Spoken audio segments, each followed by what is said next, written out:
सभी को नमस्कार। स्टडी फार्मेसी में आप सभी का स्वागत है। आज हम आपको गैस्ट्रोइंटेस्टाइनल एजेंट्स के बारे में बताएंगे। गैस्ट्रोइंटेस्टाइनल एजेंट्स क्या होते हैं? देखिए क्या है, गैस्ट्रोइंटेस्टाइनल एजेंट और GIT agents are the substances that have the effect on the gastrointestinal tract. यानी कि जो हमारा गैस्ट्रोइंटेस्टाइनल ट्रैक होता है, माउथ से लेके एनस तक का पूरा पार्ट, उसमें जो एजेंट इफेक्ट करते हैं, जो एजेंट कुछ न कुछ रूप से इफेक्ट डालते हैं, उनको हम गैस्ट्रोइंटेस्टाइनल एजेंट्स बोलते हैं और उस पूरे ट्रैक को गैस्ट्रोइंटेस्टाइनल ट्रैक बोलते हैं। अब वो क्या कह रहे हैं कि गैस्ट्रोइंटेस्टाइनल एजेंट क्या क्या करते हैं, such as regulating gastric acidity, जो कि एसिडिटी को है उसको रेगुलेट करते हैं, कंट्रोल करते हैं, जहां जरूरत होती है उस हिसाब से उसको रेगुलेट करते हैं। कंट्रोलिंग गैस्ट्रोइंटेस्टाइनल मोटिलिटी, जो गैस्ट्रोइंटेस्टाइनल के अंदर मूवमेंट होता है उसको कंट्रोल करते हैं। इंक्रीज वाटर फ्लो को, इंटेक को बढ़ाते हैं और इम्प्रूव डाइजेशन, और जो पाचन में है उसमें मदद करते हैं। तो गैस्ट्रोइंटेस्टाइनल एजेंट के ये काम होते हैं। अब हम बात करते हैं कि गैस्ट्रोइंटेस्टाइनल जो ट्रैक है वो कितना होता है और क्या क्या उसमें ऑर्गन शामिल होते हैं और क्या क्या बड़ा होता है। देखिए इसमें कौन कौन से ऑर्गन शामिल होते हैं। अगर हम इसका स्ट्रक्चर देखें गैस्ट्रोइंटेस्टाइनल ट्रैक का, तो हम स्ट्रक्चर की बात करें तो ये देखिए, ये इसका स्ट्रक्चर है। ये स्टार्ट कहाँ से होता है? देखिए माउथ से, उसके बाद ईसोफेगस, स्टमक, स्मॉल इंटेस्टाइन, इसके भी 3 पार्ट हैं, लार्ज इंटेस्टाइन इसके 2 पार्ट है, और लास्ट में रेक्टम विद एग्जिट एनस। देखिए ये जो मुंह में ओरल कैविटी है, पक्कल कैविटी, यहाँ से स्टार्ट होता है ईसोफेगस, आहार नाल, इसके बाद स्मॉल इंटेस्टाइन, ये स्मॉल इंटेस्टाइन के पार्ट हैं 3, इसके बाद ये लार्ज इंटेस्टाइन और रेक्टम विथ एग्जिट एनस। ठीक है, ये पहले लार्ज इंटेस्टाइन देखिए पहले आता है, फिर स्मॉल इंटेस्टाइन आता है, फिर रेक्टम विथ एग्जिट एनस। तो ये स्टार्टिंग कहाँ से होता है? ओरल कैविटी से लेकर oesophagus, large intestine, small intestine और उसके बाद रेक्टम विथ एग्जिट एनस। ये पूरा जो है ये होता है गैस्ट्रोइंटेस्टाइनल ट्रैक्ट, गैस्ट्रोइंटेस्टाइनल ट्रैक्ट, और इसके अंदर जो सब्सटेंस यूज किए जाते हैं उनको गैस्ट्रोइंटेस्टाइनल एजेंट्स बोलते हैं। अब देखिए हम आगे बढ़ते हैं। गैस्ट्रोइंटेस्टाइनल एजेंट के अंदर कौन कौन सी देखिए ड्रग हैं, थोड़ा सा इसको बड़ा करते हैं। ये देखिए हमारे पास जो पहली ड्रग आती है, इसके अंदर आता है dilute hydrochloric acid. Dilute hydrochloric acid, जैसे इसका केमिकल फार्मूला है HCl, इसका मोलिकुलर वेट देखा जाए तो कितना है 36.5।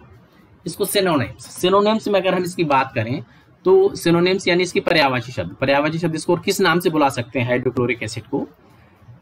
एसिडम हाइड्रोक्लोरिकम, एसिडम हाइड्रोक्लोरिकम पहला इसका सिनोनिम्स है। दूसरा है म्यूरिएटिक एसिड, तीसरा स्पिरिट ऑफ साल्ट। तो आपसे ये भी क्वेश्चन पूछा जा सकता है, write a short note about the spirit of salt, so you have to write about the dilute hydrochloric acid. Don't be confuse कि आपको स्पिरिट ऑफ साल्ट कुछ अलग चीज है, कुछ अलग नहीं है। हाइड्रोक्लोरिक एसिड का सिनोनिम से पर्यायवाची शब्द है। कैटेगरी अगर हम इसकी देखी जाए तो कैटेगरी इसकी एसिडिफाइंग एजेंट के लिए होती है। The aqua solution of the hydrochloric acid is known as dilute hydrochloric acid. Simple सी बात है, जो एक्वा सॉल्यूशन यानी जो वाटर में उसका सॉल्यूशन होता है उसको डाइल्यूट हाइड्रोक्लोरिक एसिड बोलते हैं। अगर हम उसका एक्वस वाटर में सॉल्यूशन ना बनाए तो उसको कंसंट्रेटेड हाइड्रोक्लोरिक एसिड बोलेंगे। ठीक है, it is a strong mineral acid that is a highly corrosive and has a lots of industrial application. कहने का मतलब ये है कि ये काफी यूजफुल होता है, इंडस्ट्री में बहुत यूज होता है और काफी इंपॉर्टेंट केमिकल होता है ये, इसलिए इसकी डिमांड काफी ज्यादा है। अब हम इसकी अगर हम प्रॉपर्टीज की बात देखें तो प्रॉपर्टीज में फिजिकल प्रॉपर्टीज क्या कहता है कि it is a clear colourless liquid with an acidic taste. Colourless होता है यानी कि इसका कोई कलर नहीं होता है, क्लियर होता है, बिल्कुल साफ होता है, लिक्विड विद एसिडिक टेस्ट, जो उसका टेस्ट होता है कैसा होता है? एसिडिक जैसा होता है, एसिड जैसा होता है। एंड हैज नो ऑर्डर, इसमें कोई भी स्मेल नहीं होती है। It is soluble in ethanol. ये सॉल्युबल कहाँ है? ये इथेनॉल यानी कि C2H5 जिसको हम बोलते हैं, उसमें सॉल्युबल है। एल्कोहल भी इसको हम बोलते हैं, मीथेनॉल में सॉल्युबल है, और डाई इथाइल ईथर में, यानी कि जितने भी ऑर्गेनिक सॉल्वेंट हैं उसमें ये हाइड्रोक्लोरिक एसिड सॉल्युबल है। तो फिजिकल प्रॉपर्टीज में क्या क्या लिखा जाता है? कलर, उसका रंग कैसा है, ऑर्डर, उसकी स्मेल कैसी है, उसका साइज कैसा है, उसका शेप कैसा है, यदि कोई है, वो सॉल्युबिलिटी उसकी कितनी है, ये फिजिकल प्रॉपर्टीज आ जाती है। केमिकल प्रॉपर्टीज की अगर हम बात करें तो केमिकल प्रॉपर्टीज में उसकी रिएक्शन के बारे में पता करेंगे कि कौन कौन सी उसमें रिएक्शन होती हैं। देखिए, ये देखिए हमारे पास 3-4 केमिकल प्रॉपर्टीज हैं। पहला क्या कह रहा है, when it is react with ammonia then it forms dense colourless ammonia. मतलब यदि हाइड्रोक्लोरिक एसिड है, अमोनिया के साथ रिएक्शन कर रहा है तो अमोनियम क्लोराइड बन जाएगा। तो अमोनियम क्लोराइड कह रहा है बहुत ही घना, डेंस, कलरलेस अमोनिया बन जाता है, तो उसको हम अमोनियम क्लोराइड बोलते हैं। ठीक है, अमोनिया के साथ रिएक्शन करके अमोनियम क्लोराइड बन जाता है और ये कलरलेस अमोनिया होती है। दूसरा, अगर हम इसको 1500 it at 1500 degree Celsius it dissociate into chloride and hydrogen. मतलब क्या है, अगर हम हाइड्रोक्लोरिक एसिड को 1500 डिग्री टेम्परेचर पर हीट करें तो ये 2 पार्ट्स में टूट जाएगा, हाइड्रोजन में, हाइड्रोजन देखिए ये है, और क्लोरीन, ये 2 पार्ट्स में टूट जाएगा, हाइड्रोजन एंड क्लोरीन। तीसरा क्या है, when it react with bicarbonate and carbonate then it release carbon dioxide. यानी कहने का मतलब ये है, जब वो रिएक्ट करता है बाइकार्बोनेट से या फिर कार्बोनेट के साथ तो वो कार्बन डाइऑक्साइड गैस रिलीज करता है। देखिए हाइड्रोक्लोरिक एसिड के 2 मॉलिक्यूल है, इसने सोडियम कार्बोनेट यानी कि Na2CO3 के साथ रिएक्शन की तो सोडियम क्लोराइड बना NaCl और हमारा वाटर बना, और इसने देखिए कार्बन डाइऑक्साइड रिलीज करी। यहाँ पे लिख के आ रहा है कि when it react with bicarbonate and carbonate then it release carbon dioxide. देखिए यहाँ पर कार्बन डाइऑक्साइड रिलीज हो रही है, ये कार्बोनेट के साथ रिएक्शन हुई है, इसको हम सोडियम कार्बोनेट बोल रहे हैं। हम दूसरी रिएक्शन देख रहे हैं जिसकी सोडियम बाइकार्बोनेट के साथ रिएक्शन करा रहे हैं हाइड्रोक्लोरिक एसिड की। Hydrochloric acid, sodium bicarbonate, arrow के बाद सोडियम क्लोराइड बना, वाटर बना, और यहां पर भी हमारा कार्बन डाइऑक्साइड गैस रिलीज हुई। यानी कि बाइकार्बोनेट या कार्बोनेट के साथ रिएक्शन अगर हाइड्रोक्लोरिक एसिड की होती है तो कार्बन डाइऑक्साइड गैस रिलीज होती है। इंपॉर्टेंट बात ये है। आगे बढ़ते हैं तो ये क्या कह रहे हैं कि इसकी स्टोरेज इसको कैसे कहते हैं, यानी कि इसको रख रखाव, कहां पर इसको रखते हैं हाइड्रोक्लोरिक एसिड को। ये कह रहे हैं कि at a temperature of not more than 30 degree Celsius store in a स्टॉपर्ड glass container. हमें उसको ऐसी जगह पर रखना है जहां पर उसका टेम्परेचर 30 डिग्री सेल्सियस से ज्यादा ना हो, और उसको प्रॉपर स्टॉपर्ड ग्लास कंटेनर, जो भी हम कंटेनर रखें, ग्लास का रखें, कांच का रखें, कांच के अंदर उसको स्टॉपर, उसको ढक्कन बंद लगा के रखें ताकि ये किसी को नुकसान ना पहुंचा पाए और उसकी फ्यूम ना निकले बाहर। अब हम इसकी यूजेस के बारे में देखते हैं कि इसको हाइड्रोक्लोरिक एसिड को कहां कहां यूज कर सकते हैं। नंबर 1 क्या है, it is use to treat achlorhydria as an acidifying agent. मतलब एक्लोरहाइड्रिया क्या होता है, जहां पर बॉडी में गैस्ट्रिक एसिड का सीक्रेशन नहीं होता है, यानी कि एसिड का सीक्रेशन बंद हो जाता है, वहां पर हाइड्रोक्लोरिक एसिड को दिया जाता है। ठीक है, यानी कि एक्लोरहाइड्रिया मतलब जहां पर की बॉडी में HCl की कमी है, गैस्ट्रिक एसिड की कमी है, वहां पर हम इसको दे सकते हैं। दूसरा, it is use to extract basic drug and determine whether they are alkaline.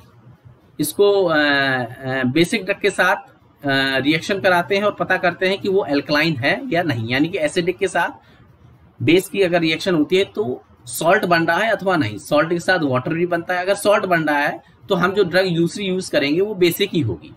तो हम बेसिक की पहचान करने के लिए भी हाइड्रोक्लोरिक एसिड का यूज करते हैं, और it is a common reagent in laboratory. अगर आप लैब में काम कर रहे हैं तो सबसे ज्यादा यूज होने वाला केमिकल है, रिएजेंट है। अगर हम इसकी डोज की बात करें तो डोज कितनी उसकी होती है, डोज मतलब डेली हम कितना इसको हम HCl ले सकते हैं जब भी बॉडी में रिक्वायरमेंट है, तो 0.6 से 0.8 ml और not more than 20 ml per day. एक दिन में 20 ml से ज्यादा नहीं लेना और एक बार में 0.6 से 0.8 ml लेना है। ठीक है, अब हम इसके अंदर दूसरी ड्रग की बात करते हैं। दूसरी है हमारी एंटासिड। एंटासिड क्या होता है, जैसे कि मालूम है आप लोग को कि एंटासिड जो भी हम स्टमक में गैस्ट्रिक एसिड का जब सीक्रेशन ज्यादा बढ़ जाता है, यानी कि पीएच की वैल्यू ज्यादा हो जाती है स्टमक में, तो हम एंटासिड लेते हैं ताकि हम उसके स्टमक का जो पीएच है उसको न्यूट्रलाइज कर पाए। हम एंटासिड एसिडिटी जब होती है बॉडी में तब लेते हैं, ठीक है ना। तो दीज आर द एजेंट और drug which are used to neutralize excess gastric hydrochloric acid in stomach. जब भी स्टमक में हाइड्रोक्लोरिक एसिड की अमाउंट ज्यादा हो जाएगा तो ज्यादा होने से क्या होगा, इरिटेशन होने लगेगी, जलन होने लगेगी पेट में, और गैस्ट्रिक एसिड है जो वो मुंह से बाहर आने लगेगा, तो हमें फिर एंटासिड की जरूरत पड़ेगी। एंटासिड क्या करेगा, एंटासिड वीक बेस होते हैं, वीक बेस होने के कारण ये एसिड को न्यूट्रलाइज कर देंगे, एक्सेस जितना है एक्सेस अमाउंट में, ज्यादा अमाउंट में, और न्यूट्रलाइज करके उसके पीएच के लेवल को बराबर कर देंगे, और हमारी जो जलन हो रही है स्टमक में, या फिर हमारा एसिड मुंह से बाहर आ रहा है, या बहुत ज्यादा भूख लगने लगी है, उस समय भी एसिड बाहर निकलने लगता है, तो उस कारण ये एंटासिड हमारी न्यूट्रलाइज कर देते हैं और पीएच के लेवल को बराबर कर देते हैं, ठीक है। अब हम टाइप्स ऑफ अगर एंटासिड की बात करें तो दो टाइप्स का है मेनली, एक सिस्टमिक एंटासिड, एक non systemic antacid. Systemic antacid यानी कि जो एब्जॉर्ब हो जाते हैं बॉडी में इजिली, सो उनको हम सिस्टमिक एंटासिड बोलते हैं। देखिए, these antacids are soluble, easily absorbable and capable of producing systemic electrolytic alteration and alkalosis. यानी कि बॉडी में ये जो ब्लड सर्कुलेशन सिस्टम होता है उसको हम बोलते हैं सिस्टमिक सर्कुलेशन सिस्टम, उसके द्वारा ये प्रॉपर एब्जॉर्ब हो जाते हैं, और जहां बॉडी में रिक्वायर्ड होते हैं, वहां पर रिक्वायरमेंट होती है, वहां पर ये पहुंच जाते हैं। इनका एग्जाम्पल देखते हैं, सोडियम बाइकार्बोनेट NaSCO3 इसका उदाहरण है। दूसरा है non systemic antacid. Non systemic acid यानी कि नॉन एब्जॉर्बेबल एंटासिड। ये एंटासिड एब्जॉर्ब नहीं होते बॉडी में, बल्कि बहुत ही स्लो एब्जॉर्ब होते हैं और नॉन सिस्टमिक होते हैं, बॉडी के किसी भी पार्ट में एब्जॉर्ब नहीं होते। These antacid are not absorb to a significant amount and thus do not show a systemic effect. Systemic effect मतलब कोई भी ब्लड में इफेक्ट शो नहीं करते, क्योंकि ये प्रॉपर तरीके से एब्जॉर्ब नहीं होते हैं। दीज एंटासिड आर फर्दर सब डिवाइडेड इनटू फॉलोइंग कैटेगरीज।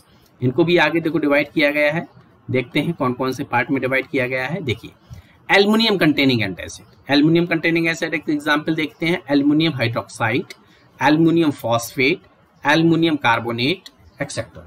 ये है एल्युमिनियम कंटेनिंग एंटासिड।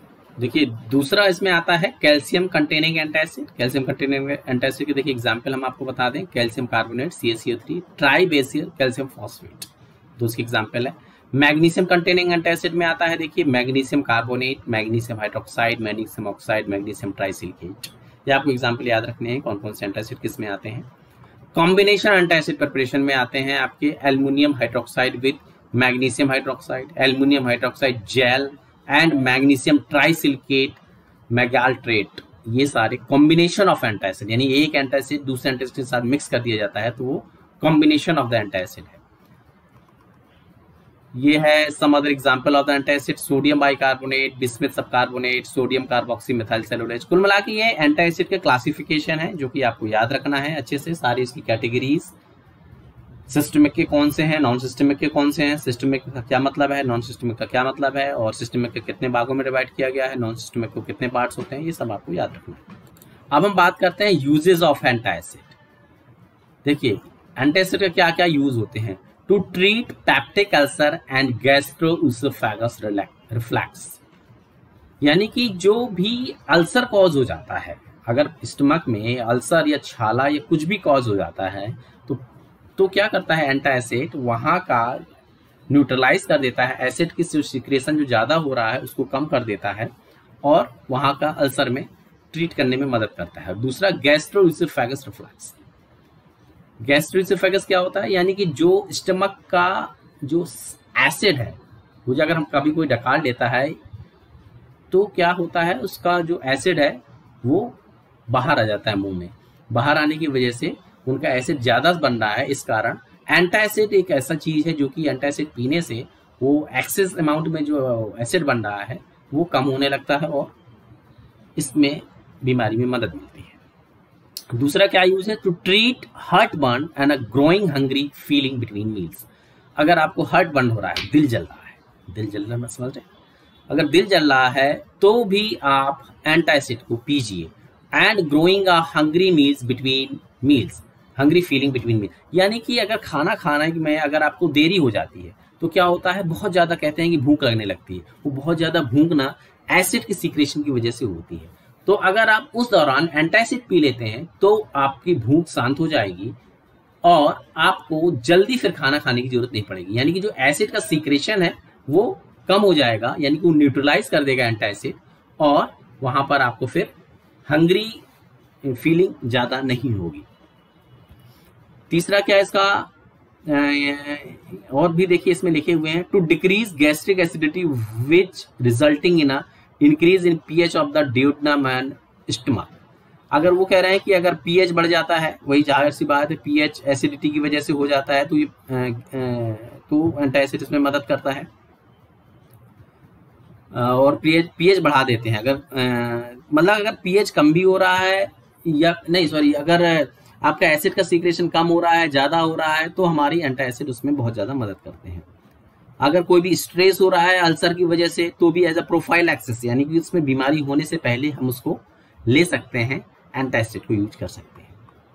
और इसके बाद है neutralisation of the gases to protect from aspiration pneumonitis during anaesthesia. तो इसका भी ये एक और एग्जाम्पल है कि अगर हमें एनेस्थीसिया दे दिया जाता है, उस कारण उसमें कोई अगर बीमारी होती है, तो गैस्ट्रिक एसिड के कारण अगर कोई दिक्कत आती है, तो हम एंटासिड का यूज कर सकते हैं, जिसके कारण वो न्यूट्रलाइज कर देता है और हमें कोई भी अगर प्रॉब्लम होती है, इवन सर्जरी के दौरान भी, तो हम जब भी हमें एनेस्थीसिया दिया जाता है, तो हमें कोई भी प्रॉब्लम, जिसको अस्थमेटिक की दिक्कत है, तो उनको ज़्यादा दिक्कतें हो सकती हैं, तो हम उसको न्यूट्रलाइज करने के लिए, एसिड की सीक्रेशन को न्यूट्रलाइज करने के लिए हम एंटासिड देते हैं। तो ये देखिए, अभी हमने एक बेसिक बात की है एंटासिड के बारे में। एंटासिड के पहले हमने हाइड्रोक्लोरिक एसिड के बारे में बात की है। हाइड्रोक्लोरिक एसिड से पहले हमने गैस्ट्रोइंटेस्टाइनल ट्रैक्ट के बारे में बात किया है, और गैस्ट्रोइंटेस्टाइनल ट्रैक्ट के पहले हमने गैस्ट्रोइंटेस्टाइनल एजेंट के बारे में बात किया है। तो ये सारा कुछ अभी बेसिक है, इसको आप पढ़िए, इसको याद रखिए अच्छे से, और कोई भी अगर डाउट है तो आप इसको पूछिए, आप कमेंट कर सकते हैं, और इसको सब्सक्राइब करिए। And thank you for watching.